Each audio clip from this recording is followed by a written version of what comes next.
अस्सलाम वालेकुम, welcome to परदेसी वाइब जर्मनी।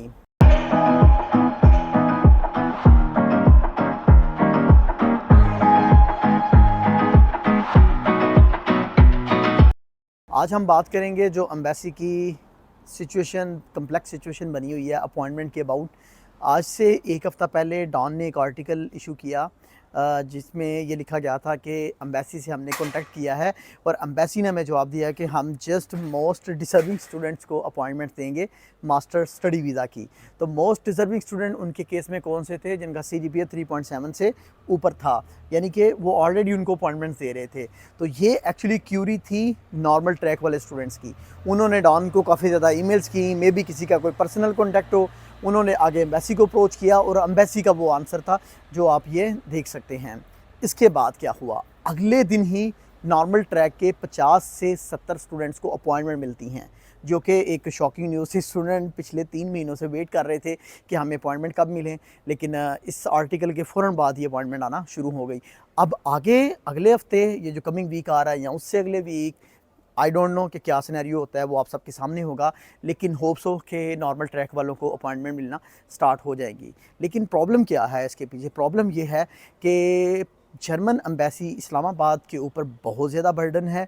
उसकी सबसे बड़ी रीज़न ये है कि अफ़गानिस्तान में जो जर्मन एम्बेसी क्लोज़ हुई, उसके क्लोज़ होने की वजह से अफ़गानिस्तान से जो जितने भी उनके लोग थे, उन सब के जो वीज़ा प्रोसेस होने थे, वो जर्मन एम्बेसी इस्लामाबाद पाकिस्तान से होने थे। तो उसकी वजह से भी एक बहुत बड़ा बर्डन था। दूसरा, और भी जो रेगुलर वीज़ा चल रहे होते हैं, विज़िट वीज़ा हो गया, फैमिली रीयूनियन वीज़ा हो गया, जॉब सर्च वीज़ा हो गया या दूसरे भी। लेकिन अगर मैं पिछले 6 महीनों की बात करूं तो जर्मन एम्बेसी इस्लामाबाद पाकिस्तान ने जो फैमिली रीयूनियन वीज़ा था, उसका प्रोसेस इतना स्पीड अप किया है कि पहले वेटिंग टाइम जो था वो आई थिंक ऑलमोस्ट 2 इयर्स से ज़्यादा था। लेकिन अभी करंटली जो लोगों को अपॉइंटमेंट मिल रही हैं, वो 1 साल 7-8 महीने के बाद अपॉइंटमेंट मिल रही हैं। ठीक है, मीन्स के मैं आज से 6 महीने पहले एक 100 की सीरीज़ जो थी, उन्होंने 6 महीनों के अंदर फिनिश की, लेकिन अभी जो 100 की सीरीज़ थी वो 2-2.5 महीनों में फिनिश कर रही हैं। इतना तेज़ उन्होंने वो काम किया हुआ है, क्योंकि वो उनके लिए ज़्यादा इंपॉर्टेंट है, I think so. But sorry, ये मैं वैसे उनके पॉइंट ऑफ व्यू से बात कर रहा हूँ। Let's come to the point कि इस सारे सिनेरियो में आपको क्या करना है। मैं कुछ डिफरेंट सिनेरियोज़ डिफ़ाइन करूँगा, आपने खुद देखना है कि आप किस सिनेरियो में लाइक कर रहे हैं।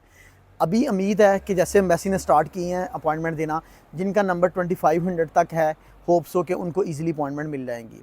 लेकिन अगर आपके पास लेट अराइवल लेटर है और आप को लग रहा है कि आपका इंटरव्यू जो है वो लेट अराइवल लेटर से पहले आ जाएगा, तो then all set, you don't need to be worry. ठीक है, लेकिन लेट अराइवल लेटर और इंटरव्यू के दरमियान एटलीस्ट 2 से 3 वीक मिनिमम मार्जिन होना चाहिए। ये नहीं कि 20 को आपका लेटर एक्सपायर हो रहा है लेट अराइवल का और 15 को आपका इंटरव्यू है, तो एम्बेसी इस केस में मे बी आपको टफ टाइम दे।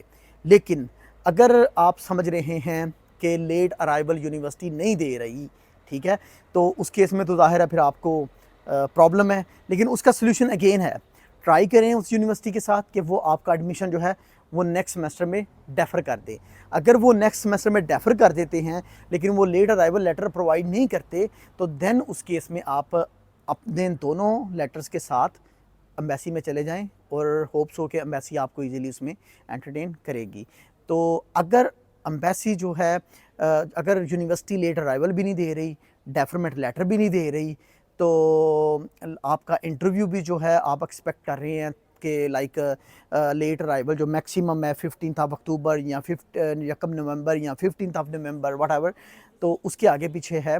ठीक है, तो उस केस में मैं आपको यही कह सकता हूँ कि आप अपनी अपॉइंटमेंट कैंसिल कर सकते हैं, क्योंकि एम्बेसी सीधी सीधी या तो आपको रिजेक्शन देगी या आपको आपकी फ़ाइल में भी आपको कहे कि हम आपकी फ़ाइल नहीं एक्सेप्ट करेंगे, आप दोबारा अप्लाई करें नेक्स्ट सेमेस्टर में। तो ये डिफरेंट सिनेरियो थे। लेकिन एक मोस्ट इंपॉर्टेंट बात ये है कि अगर आपकी यूनिवर्सिटी जो है सपोज़ करें आपको 15 अक्टूबर तक जो है वो एक्सटेंशन दे रही है या यकम नवंबर तक एक्सटेंशन दे रही है, उससे ज़्यादा वो आपको एक्सटेंशन नहीं दे रहे, तो आप अपनी जो फैकल्टी है उनके साथ कांटेक्ट करें, डीन के साथ कांटेक्ट करें, उनको ईमेल लिखें, उनसे रिक्वेस्ट करें और वो आपको एक्सटेंशन लेटर प्रोवाइड कर देंगे। ऐसा केस हुआ है। पिछले वीक एक स्टूडेंट ने कांटेक्ट किया हमारे साथ कि मेरा जो है लेट अराइवल जो है वो 15 ऑफ अक्टूबर तक है, अपॉइंटमेंट मुझे जो मिली है वो 18 अक्टूबर की मिली है, तो मैं क्या करूं। हमने उसको थोड़ा सा गाइड किया, तो हमने फिर यूनिवर्सिटी को भी कॉल की, उधर से यूनिवर्सिटी ने एक्सटेंशन लेटर दे दिया 31 अक्टूबर तक।